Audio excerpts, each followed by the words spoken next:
Misionero, Dios te llama, no te hagas esperar. Tu respuesta es urgente, es la hora de empezar. Tu respuesta es urgente, es la hora de empezar. Más allá de... Queridos amigos, para que puedan encontrar el curso bíblico o las homilías, pueden ingresar aquí a YouTube, van a buscar y escriben curso bíblico JJ Misionero. Esto lo escriben, pues aquí les va a aparecer el curso bíblico número 1 del 25 de febrero, lunes 25, y el 2 del martes 26. Ustedes pueden aquí, pues presionan ahí encima y les va a aparecer este video, ¿no? Este es el curso, como ven, este es el curso número 2. Pueden verlo aquí. Y para que les aparezca, pues cada vez que se suba un video, por ejemplo el curso del día de ayer o los que se estén dando las homilías, para que les llegue automáticamente sin que usted lo busque, pues aquí donde dice Misioneros María Estela Maris, aquí donde está de rojo que dice suscribirse, pues aquí presionan para poder suscribirse. Lo tienen que presionar y luego aquí hay una campanita, tienen que activarla, presionarla para que les llegue automáticamente. Aquí le presionan, significa que cada vez que se suba un video, pues entonces pues ya no lo buscan, sino que les llega. Entonces es importante suscribirse y activar la campanita para que puedan tener estos videos y formarse en la doctrina bíblica o en las homilías que se pueden ofrecer.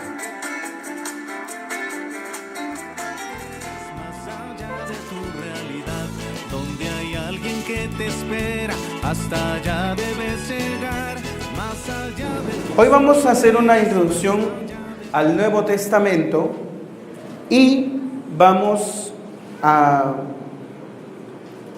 ver también algunos elementos de la estructura interna de la Sagrada Escritura. Ya hemos visto la revelación, la génesis bíblica, hemos dicho que la Escritura no vino del cielo como pretende decir los mormones. Así no sucedió, sucedió de otra manera. Fue una revelación progresiva, ¿sí? Fue una revelación progresiva. Bien, si la revelación es progresiva, también tenemos que entender de que la Escritura, tal y como la tenemos, hemos dicho aquí, primero fueron escritos en pergaminos y papiros. Así fue escrito, no fue con pasta dura, no hubo pasta dura en esa época. Se escribió con lo que se tenía en el momento, y lo que se tenía era pergaminos y papiro. Padre, ¿cuál es la diferencia entre pergamino y papiro? La diferencia es que el pergamino procede de cuero animal y el papiro procede de fibras vegetales. Esa es la diferencia. Ambos servían para escribir, para dejar el texto, ¿sí? Papiro procede del vegetal y el pergamino del cuero de animales. Ambos se utilizaron y luego se hicieron rollos, como el que ven aquí, ¿sí? Como el que está aquí. Ahora, dentro de las traducciones de la Biblia, tenemos que tener claro, primero, Antiguo Testamento. El Antiguo Testamento fue escrito ¿en qué idioma? Fue escrito en el idioma hebreo. En idioma hebreo, en su mayoría fue hebreo, ¿sí? Aquí esto está escrito en hebreo. Este es el hebreo. Pero aquí tengo que decirles un dato. A ver, muchas gracias. El hebreo original, ¿no? El hebreo original no tiene no tiene vocales. El hebreo es un lenguaje, al principio, que no tiene vocales. A la cuenta es esto. Vamos a escribirlo. Ahí dice Tanaj.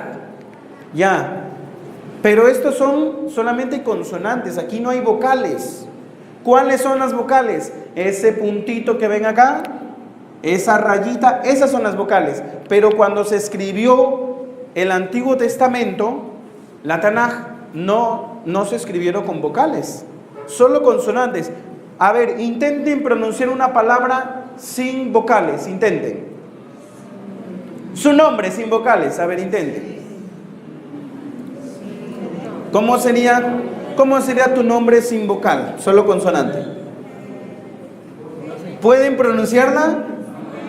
Y entonces, ¿cómo ellos decían la Sagrada Escritura si el hebreo no tiene consonantes? El hebreo no tiene consonantes, perdón, no tiene vocales, solo tiene consonantes. ¿Cómo entonces lo pronunciaban? Aquí viene un elemento importante. Ojo, ellos no tenían vocales, todo se lo tenían que aprender de memoria.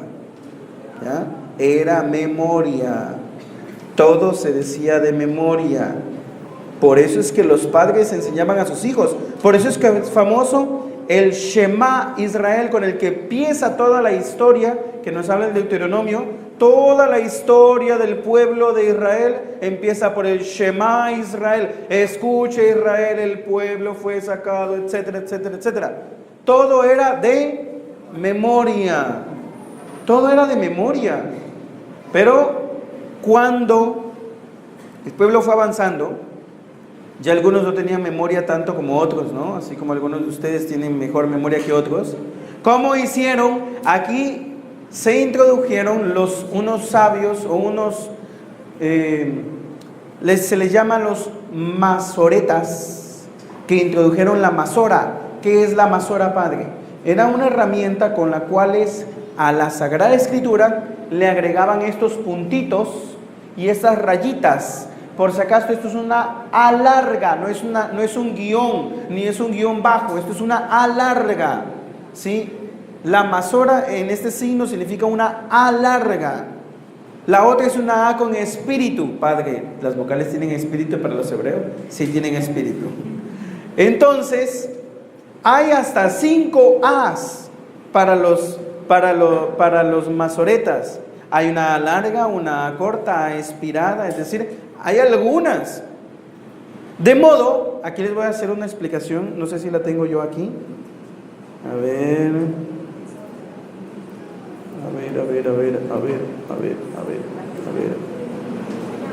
Aquí está, ¿no? Pero esta es una, por ejemplo, aquí ¿qué dice? Ustedes saben qué dice, ¿no es cierto? Porque ustedes saben también de hebreo, ¿no? A ver, aquí dice, el hebreo se lee de, ¿cómo se lee en español? De izquierda a derecha. Y en hebreo, ¿cómo se lee? Al revés, de derecha a izquierda. ¿Ya? Aquí ¿qué dice? Se lee así. Aquí ¿qué dice? A ver, ¿qué dice pues? Este es el tetragrama sagrado. ¿Cuántas consonantes? 1, 2, 3 y 4. ¿Qué dice aquí? Yahvé. Es el tetragrama sagrado. Aquí dice Yahvé. Pero no hay vocales. No hay vocales. Porque el tetragrama sagrado no tiene vocales. Se transmitía así. Cuando se introdujo la masora, aquí hubo luego, posteriormente, una equivocación en la lectura de las vocales del tetragrama sagrado. Entonces, si a esto le coloco un punto aquí y una espiral acá, diría A y E, Yahvé. Una mala comprensión de la masora en el tetragrama sagrado llevó a lo que, por eso nuestros hermanos protestantes confundieron la E por la A. Aquí le agregaron un espíritu, un punto acá, y aquí la A se la mandaron al revés. ¿Sí me entiendes, no? Aquí es la A y la E, Yahvé. La pusieron al revés, la E y la A, y un punto que parece una O, que termina diciendo Jehová. Es por eso que nuestros hermanos separados, protestantes, no pronuncian Yahvé, sino que pronuncian Jehová. Y luego dicen que estamos nosotros equivocados. Oigan, el tetragrama no tiene vocales. No tiene vocales. Se le agregaron las vocales. Es posterior. Pero una mala lectura de estos puntos, estos son los puntos, vean. Miren, aquí hay una A, aquí hay otra A, aquí hay otra A, aquí hay otra A, aquí hay una E, dos E, tres E, una O, una U, una I, y aquí le falta, por si acaso, le falta todavía un poco más. Entonces miren, una A es así, aquí otra A. ¿Se acuerdan que hace rato salió una A? Que dije que era un guión bajo, no era guión bajo, les dije que era una A. Pues esta es una A larga, pataj, kafmaz. Ese es el nombre de esas vocales, ¿no? Entonces, ¿cuál es el problema entre Jehová y Yahvé, Padre? ¿Son dos dioses? No. Es el mismo tetragrama, mal interpretada la pronunciación de las vocales. Así de sencillo. A eso se reduce. No es la gran cosa, ni que estamos otro Dios. No nos compliquemos. Es una mala interpretación de la palabra. Es como que yo diga, a ver, ¿cómo se dice? ¿Se dice wifi o se dice wifi? Pues en inglés es wifi, ¿no es cierto? Pero nosotros decimos wifi, ¿no? Ya, tú pronuncias mal, ¿ya? Pronuncias mal, pero es lo mismo, ¿no?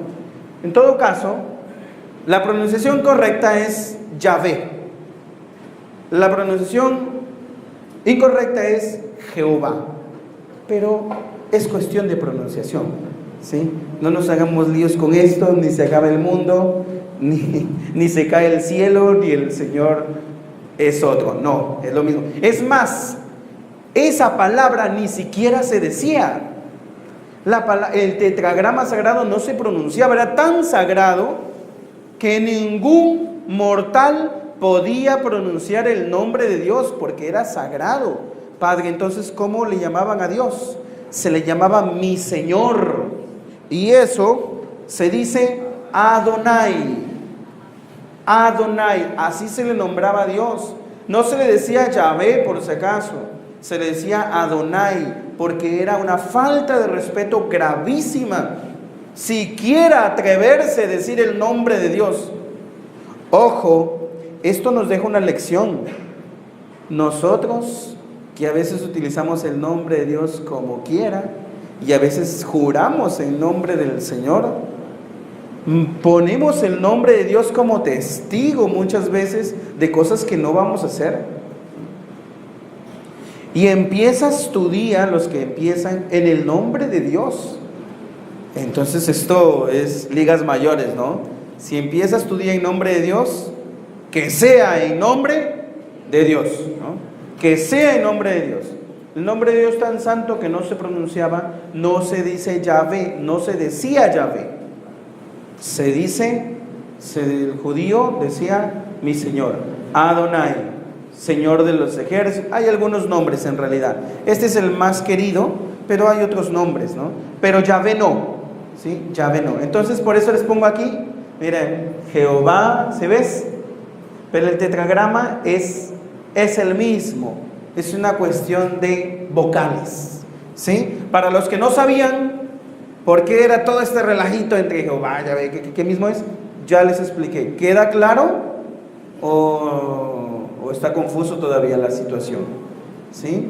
El hebreo no tiene, ¿qué cosa no tiene? No tiene vocales. ¿Quiénes pusieron las vocales? Los masoretas, ¿sí? Y esas vocales se llaman masorá. Y al introducirle, ¿por qué le pusieron, padre? Para poder pronunciarlo, porque era impronunciable.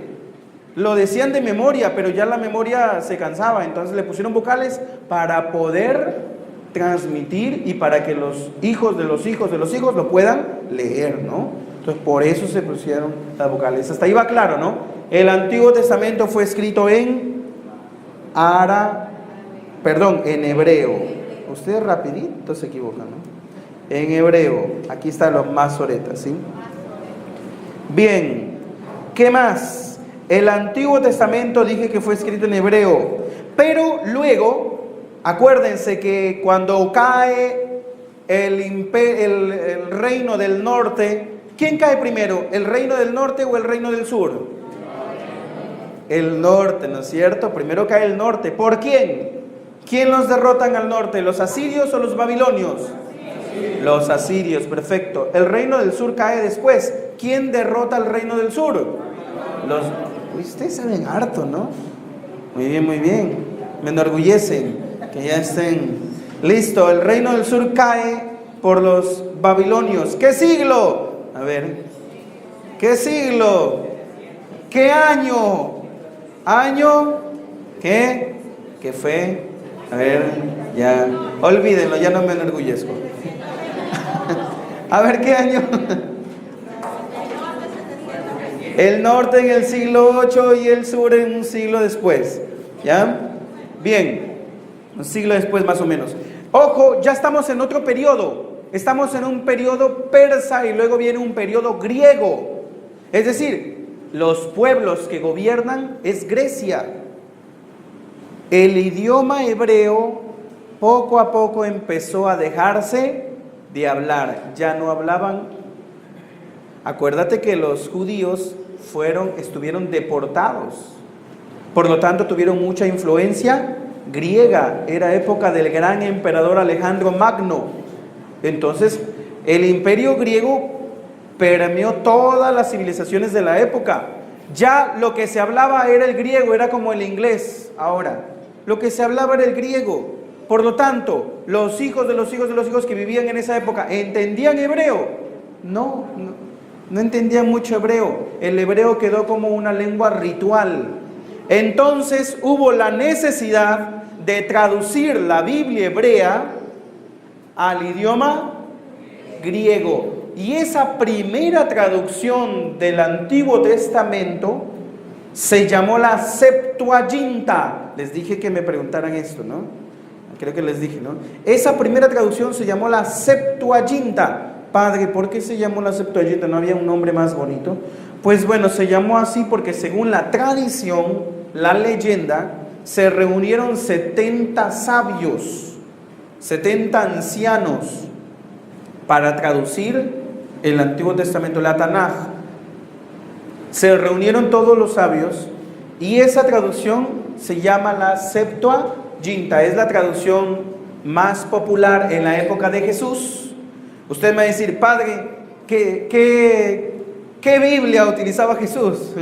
¿Qué Sagrada Escritura? ¿Qué leía? Pues Jesús, en la época de Jesús, se leía la Septuaginta. ¿Sí? Esa es la que leyeron, porque era la traducción griega del hebreo. Pero en el templo no se leía la Septuaginta. En el templo se leían los rollos de la Sagrada Escritura en hebreo, porque en el templo estaba prohibido las lenguas paganas. Si no se leía en griego, se leía en hebreo. Pero ¿qué idioma se hablaba en el tiempo de Jesús? Aparte del griego, ¿qué idioma hablaban los hebreos? ¿Qué idioma? Arameo. No se hablaba el hebreo, se hablaba el arameo. Pero en el templo se leía el hebreo. Ahí sí, en el templo. Es como decir ahora el latín, que ya es una lengua muy vieja, pero que todavía hay ritos que se hacen en latín. Pero ya no se usa, nadie habla latín. Hablamos latín. Pues nosotros no entendemos. Pero nuestros mayores, algunos mayores de la época del Concilio de Trento, ellos sí, algunas oraciones se saben en latín, pues porque son ya de la época, ¿no? Pero ahora ya no se utiliza. Hay algunas bellísimas oraciones en latín, sí. Hay oraciones bellísimas, ¿sí? Pero no se usa más que litúrgicamente. No hablamos latín. En esa época lo mismo pasaba. Pero el reino griego también cayó. Y empezó a surgir ¿quién? El imperio romano. Ya se dejó de hablar griego poco a poco y se empezó a hablar latín. Entonces había que traducir la Biblia del griego al latín. ¿Y quién tradujo eso? Pues el Papa San Dámaso. Anoten. El Papa San Dámaso, año 400, siglo V después de Cristo, le pidió a San Jerónimo, le dijo: San Jerónimo, por favor, tradúceme la Biblia, pero tradúcemela toda, ¿no? Porque ya había el Nuevo Testamento, ¿no? Ya no solamente estaba el Antiguo Testamento, ya había el Nuevo Testamento. Estamos hablando del siglo V, si ya el Nuevo Testamento ya se había escrito. Entonces, el Papa San Dámaso, mira que te estoy hablando siglo V, había Papa, claro, pues la iglesia está desde el Señor, ¿no? Hoy en la tarde, mientras estaba editando el video, me apareció en YouTube otro video donde estaba un padre con un pastor evangélico. Y le decía: a ver, en el año 500, ¿quién era tu pastor? Le preguntaba el pastor. En el año 500, ¿quién era tu pastor? Y él se ponía a decir citas bíblicas de todo lo que quiera, toda la cita que le viene a la cabeza decía. Y el padre le decía: bueno, no me entiendes, ¿no? A ver, otra vez. En el año 500, ¿quién era tu pastor? Y otra vez él hablaba del Génesis y que citaba a Adán y Eva y Abraham y Moisés. A ver, el padre decía: bueno, por tercera vez, en el año 500, ¿quién era tu pastor? Nunca pudo responder quién era, porque no existían en el año 500, no existían. Nosotros, si nos preguntan en el año 500 quién era el Papa, podemos responder. Claro, quizás no sepan, pero lo buscan en internet y ya está, ¿no? Sabemos quién era nuestro pastor, quién era nuestro Papa en el año 500, en el año 400, en el año 300, claro, ¿quién era el pastor en el año 400? ¿Quién era el Papa? San Dámaso, ahí está. Eso es prueba de que esta iglesia es la iglesia ¿de quién? Es la iglesia de Cristo. Por eso hay que sentirse orgullosos de ser católicos. Un aplauso para la iglesia católica.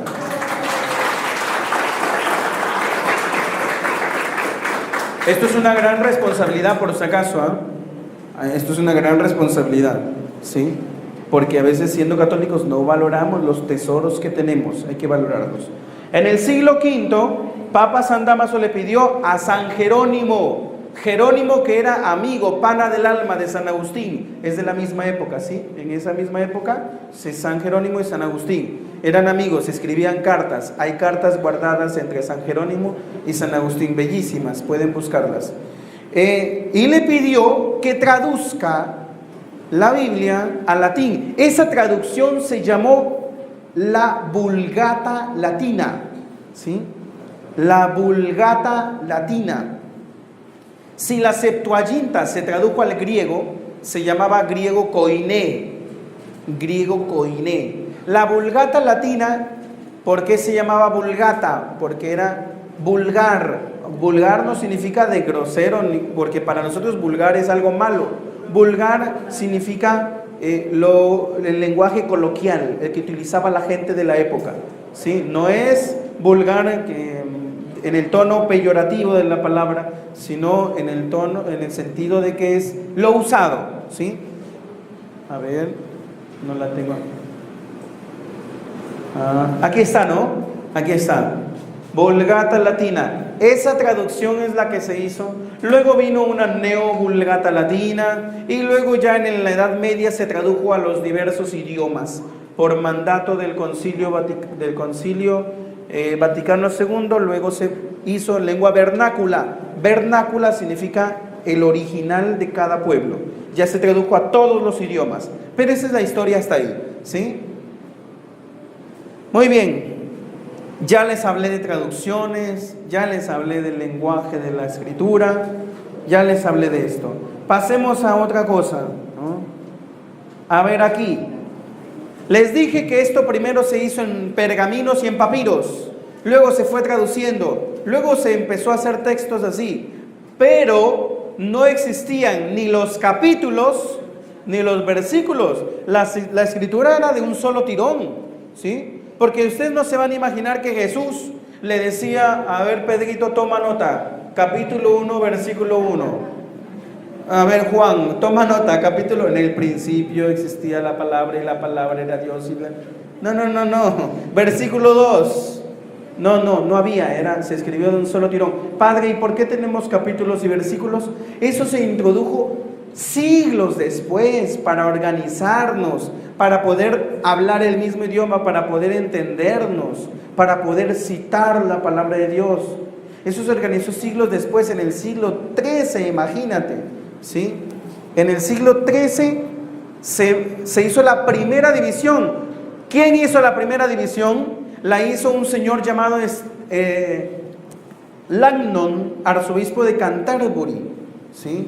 1200 se hizo la primera división, ¿sí? A ver, para que lo anoten, ahí está, Esteban Langton. De repente no se ve, ¿no? A ver, déjame un segundito. Ahí está, ahí sí. Esteban Langton, arzobispo de Canterbury, en el año 1214. ¿Qué hizo él? Uy, a ver, no sé qué pasó. Espérense, ya, ahí está. ¿Qué hizo él? Dividió la escritura, sobre todo el Nuevo Testamento, en capítulos. Primero se dividió en capítulos, los versículos todavía no. Primero en capítulos. Esteban Langton dividió en capítulos. ¿Qué año? 1214 después de Cristo. Siglo XIII recién se dividió. En el siglo XIII. Y los versículos lo dividió Robert Etienne en el Nuevo Testamento en el año 1551, y Teodoro de Beza dividió unos años más tarde, 1565. Etienne lo dividió el Nuevo Testamento, pero Teodoro de Beza ya dividió toda la Biblia en ya como la tenemos, capítulos y versículos. Estoy hablando que la división de capítulos y versículos sucedió entre el siglo XIII y siglo XVI, ¿sí? Entre el siglo XIII y el siglo XVI, para tenerla como la tenemos actualmente, ¿sí? Así que no cayó del cielo como los mormones, ¿sí? Tuvo todo un proceso. Miren toda la historia, ¿no? Para tener esta biblioteca que es divina y que es humana, pero que ¿cuántos no la leemos? Por favor, si algo se queda de este curso, aunque no sean todos estos datos que les estoy dando, lo único que espero que se quede es las ganas de leer la Biblia, aunque sea un poquito, sí, aunque sea un poquito. Bien, hasta ahí hemos culminado con esta primera sección, que es traducciones, lenguaje y estructura bíblica, ¿sí? Y hemos visto esto. Pregunta, hasta aquí, ¿alguna pregunta? A ver, muy bien, hermano. Dígame. Sí, ellos son teólogos, ¿sí? Son teólogos. El de primero es también teólogo, pero además de teólogo, era arzobispo y profesor en la universidad, ¿sí? Y ellos son teólogos, son biblistas. Nuestra iglesia es tan rica, tiene una universidad solamente para Biblia en Roma, ¿no? Solamente dedicado para Biblia.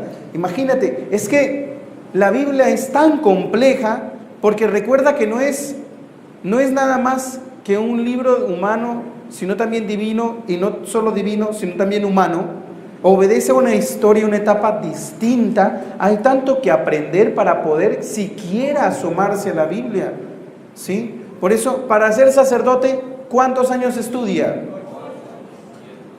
7 de estudio, 1 año de misión, 1 año de diaconado, son como 9 a 10 años, ¿sí? Imagínate, para siquiera atreverse a dar una reflexión de la Biblia, ¿cuántos años estudia? ¿Sí? Por eso es que no es tan cierto eso que no lee nomás tú. Eso se llama la sola gracia, sola escritura, sola fideis, la libre interpretación que decía Lutero, que cada cual lea e interprete como quiera. No puede ser, porque si cada cual interpreta como quiera, cada cual le hace decir a Dios lo que quiere. No, pues tienes que por lo menos tener claro que hay, primera cosa, la iluminación del Espíritu Santo. Pero luego tu parte humana, tienes que estudiar, tienes que formarte, si no vas a decir cualquier cosa, ¿sí? Entonces por eso no es correcto de que, yo me acuerdo, permíteme contarles algo de mi pasado protestante, ¿no? Otra cosa voy a contar. Tengo un tío que no difiere mucho de mi edad, más o menos, unos años más que yo, pero es pastor, y él llegó a ser pastor más rápido que yo sacerdote, ¿no? Él creo que duró unos 3 meses, creo, ¿no? Y ya se ordenó pastor, o no sé cómo le llamen, ¿no? Solo basta que quiera, que tenga fe y basta, ya. Que sepa algo, algunas citas y ya tiene un templito por ahí en algún garaje por ahí, el barrio. ¿Qué cosas? Luego se pelean porque entre familia hay otros pastores. ¿Qué seriedad es eso, por amor de Dios? No, así no. Así no. Si vamos a leer la Biblia y a reflexionarla, hay que ser serios. Hay que ser serios. Hay que estudiar. Por eso es que yo insisto y insisto a mis queridos seminaristas que tienen que formarse, tienen que estudiar.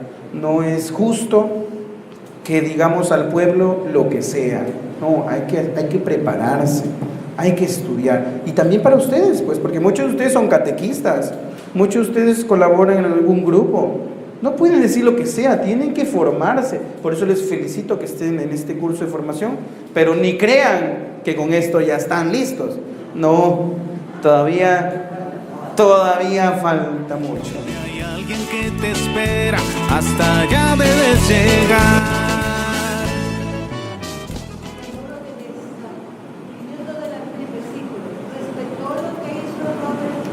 Sí. Cada cual dividió, pero basándose en lo anterior. Sí, basándose en lo anterior. Es como Jerónimo cuando tradujo la escritura, también se basó en la Septuaginta. Y unas partes lo tradujo directamente del hebreo. Pero sí se basaron en las anteriores divisiones. Entonces eso, queridos hermanos. Bueno, eso fue porque me preguntaron algo, ¿no? Usted me preguntó algo. Ya ni me acuerdo cuál fue la pregunta.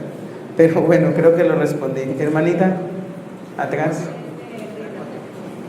El idioma hebreo se pronuncia, o sea, solamente las Sagradas Escrituras no se podía utilizar vocales. No, todo el hebreo. Todo el hebreo es que el hebreo más que escrito era hablado. Era un lenguaje hablado. Sí, pero en la escritura, ya cuando se puso por escrito, la Sagrada Escritura también se puso igual, en consonantes, pero los masoretas introdujeron a todo, no solo a la escritura, a todas las vocales. Entonces, eso vamos a decir la evolución de la lengua. Al principio nació sin vocales y luego se le añadió las vocales, sí, en lo consiguiente a todo, ¿no? A todo. Bien, ¿alguna otra pregunta? ¿Está bien? Hagan sus preguntas para no quedarnos con las dudas. ¿Alguna otra pregunta? Si no paso. A ver. Dentro de los evangélicos hablan mucho de la idolatría, de las imágenes. Aunque uno sepa un poco, pero aclárenlo bien. Usted que ya estaba bien preparado en el... A ver, esto se entiende cuando explicamos que la Sagrada Escritura no se puede interpretar, no se puede entender sino en su conjunto. Hay que entender el conjunto de la Escritura. Para entender y reflexionar la palabra de Dios, primero hay que tener en cuenta que la Escritura se interpreta a sí misma. O sea, aquí tenemos un texto que queremos entender, pero para entender el texto tengo que entender algo que se llama textos paralelos. Y también tengo que tener en claro otra cosa que se llama pretextos. ¿Sí? ¿Qué son estas cosas? Si ustedes ven en su Biblia, abran su Biblia, por favor, abran su Biblia A ver, abran los evangelios. No, cualquier cita en realidad. ¿Sí? Aquí me salió Eclesiástico, ¿no? Cuando yo abro mi Biblia, ustedes van a notar antes de los títulos que dice, o en algunas partes al costado, sobre todo las versiones grandes, porque las pequeñas ahorran en eso porque son pequeñas. Pero en las grandes, miren, debajo de un título, allí dicen otras citas bíblicas. ¿Sí se han dado cuenta o no? Y también ven, pueden estar aquí debajo de los títulos o si no al costado de la Biblia. Hay unas citas. Padre, ¿para qué son esas citas? Porque son los textos paralelos. ¿Qué significa? Que de lo que está hablando esa cita, si usted va a esa otra cita va a encontrar que está hablando de lo mismo. Para que usted entienda eso, tiene que ir a la otra cita. Eso se llaman textos paralelos. ¿Y cuáles son los pretextos? El texto que está anterior al texto, ¿no? Por eso se llama pretexto, ¿no? De lo que está antes del texto es necesario para poder entenderlo. No podemos coger citas bíblicas y sacarlas como con pinzas, porque haríamos una manipulación de la escritura, ¿sí? Ojo, estos textos paralelos están en la Biblia católica. Y cuando usted ve abajo, hay una línea y abajo una explicación, ¿sí ven? Ya, esa explicación del texto, eso está en las Biblias católicas. Si usted ve ¿alguien tiene alguna Biblia protestante de repente? ¿De repente alguien trae? No, porque a mí se me ha pasado que hay algunos que tienen Biblias protestantes. Ya, bueno, nadie la tiene. Ya, pero el que tenga en su casa, de repente, notará que las Biblias protestantes abajo no tienen texto. ¿Por qué? ¿Por qué no tienen? Padre, porque no saben interpretar. No, ellos tienen interpretaciones, pero ¿por qué no la tienen? Porque cada uno interpreta. Entonces no la ponen porque cada uno interprete como más pueda. Por eso no la ponen. Pero nosotros entendemos que esto no es así, ¿sí? Sobre todo las Biblias grandes, las pequeñas no tienen mucho esto porque no entra, pues. En la latinoamericana viene al costado, ¿no? Viene Ajá, en la latinoamericana, que será la mayoría de la que tienen ustedes, tienen los textos al costado, aquí. Esos son los textos paralelos. Significa que para entender lo que dice el texto tengo que remitirme al otro texto, ¿ya? Ahora, sobre la pregunta, cuando en el libro del Éxodo se dice, no te harás imagen alguna ni del cielo, ni de la tierra, ni del abismo, ni en el firmamento, ya, está dando una prohibición, pero hay que entender el pretexto. ¿Qué está antes de esta cita? ¿Qué había sucedido? Por eso miren lo que yo he tratado de hacer en el Antiguo Testamento. He contado todo como una historia, como una novela, ¿no? Cómo va en secuencia todo, ¿no? Si usted quiere entender la Biblia y coge un pedacito y no entiende todo el contexto, usted se equivoca. ¿Qué está antes de esta cita bíblica? Está en la que Moisés había subido al monte y como estaba demorando, entonces ya los otros estaban impacientes. Les dije que el trabajo más difícil es tener paciencia. Estaban impacientes. No viene este Moisés, hagámonos un Dios. Y se hicieron un Dios, se hicieron un ídolo. Aquí hay una diferencia entre Dios e ídolo. Entre imagen e ídolo. No es lo mismo. Si no es lo mismo. Entonces, como estaban apurados, esta es la diferencia entre una imagen y un ídolo. Hay una diferencia. ¿Cuál es la diferencia? El ídolo reemplaza al Dios verdadero. Lo reemplaza, toma el lugar de Dios. Una imagen puede ser ídolo. Sí, claro que puede ser ídolo. Y puede no serlo, porque puede ser representación del Dios verdadero. En cambio, un ídolo nunca será representación del Dios verdadero. Siempre será representación de un Dios falso. Entonces, claro que una imagen puede ser ídolo y puede no serlo. El problema es cuando los judíos se hicieron el becerro de oro. En ese becerro querían representar a Dios verdadero.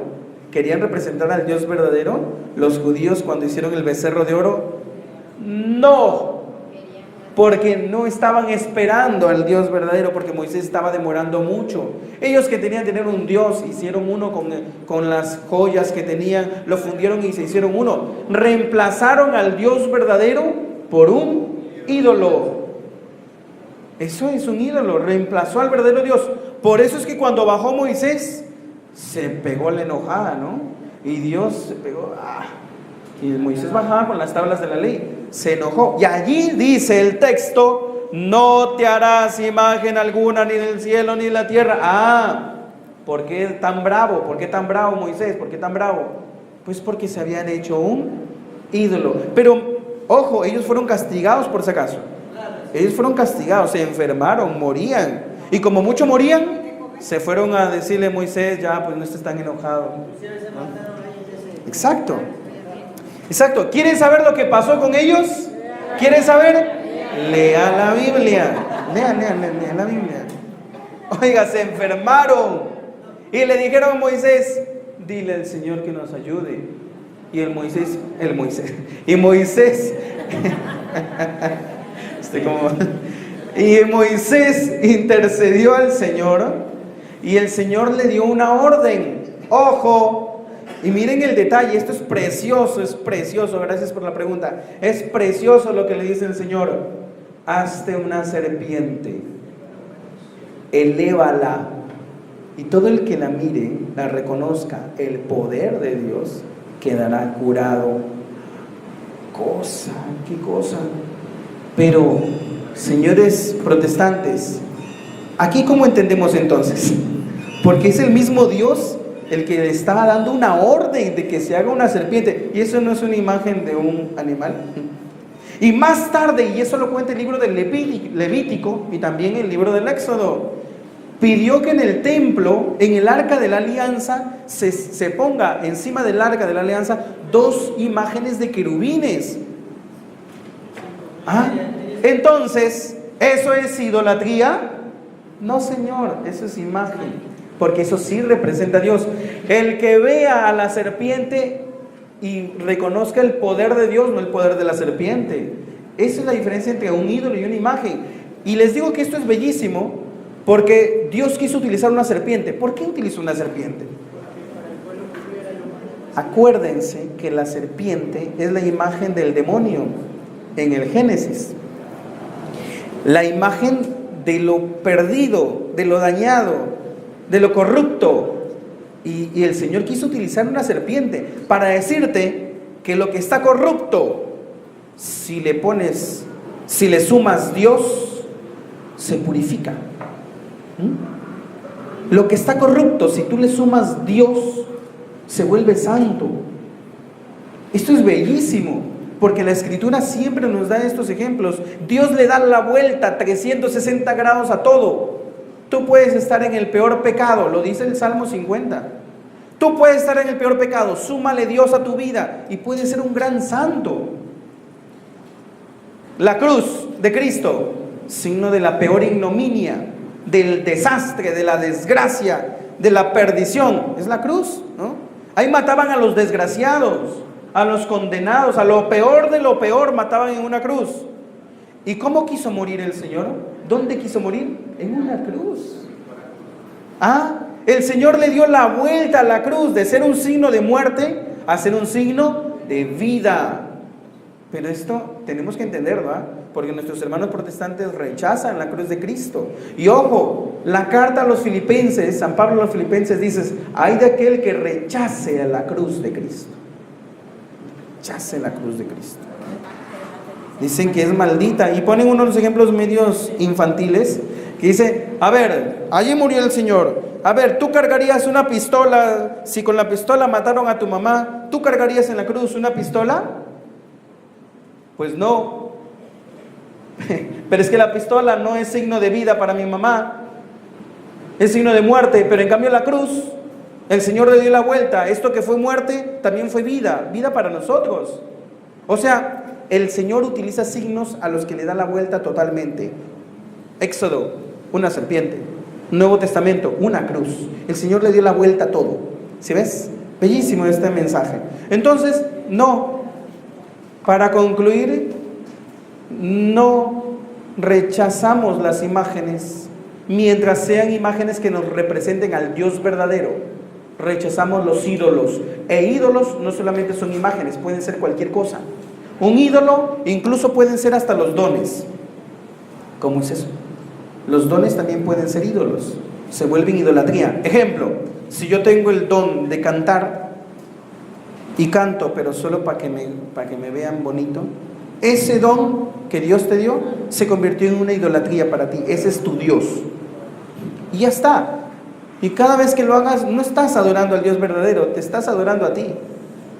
Es una idolatría. Sí, es que creemos, y este es el error, que reducimos a idolatría. Ya, una imagen, ídolo. Idolatría ahí, no solamente imágenes, hay muchísimas cosas, idolatría. ¿Sí? Idolatría. Una vez estaba en Santa Narcisa de Jesús y allí habían secuestrado a un hermano, 2 pastores evangélicos, a un hermano, no le voy a decir el nombre, todavía estaba nuevito el hermano y no sabía qué hacer pues con 2 pastores, ¿no? Ya llegué y estamos hablando, me hablaron de muchas cosas. Cuando llegamos a la parte de los ídolos, le digo, discúlpeme, ¿tiene allí $20? Me digo, sí. Le digo, como usted rechaza al ídolo, y como esto es una imagen y según usted es un ídolo, traiga para acá.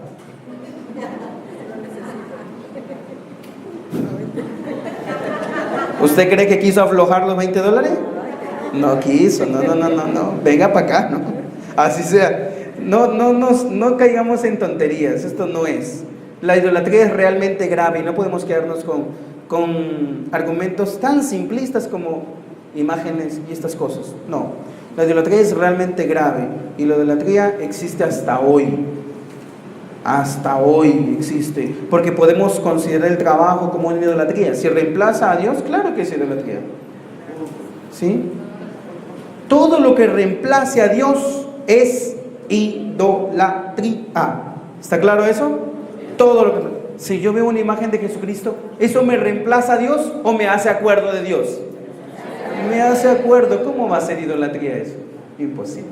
¿Sí ves? ¿Queda clara la respuesta? No, sí, porque lo que pasa es que los evangélicos se argumentan eso y le dan vuelta. Usted coge, por ejemplo, a un católico todavía experto, está desde junio, rapidito lo marean, entonces no saben qué responder.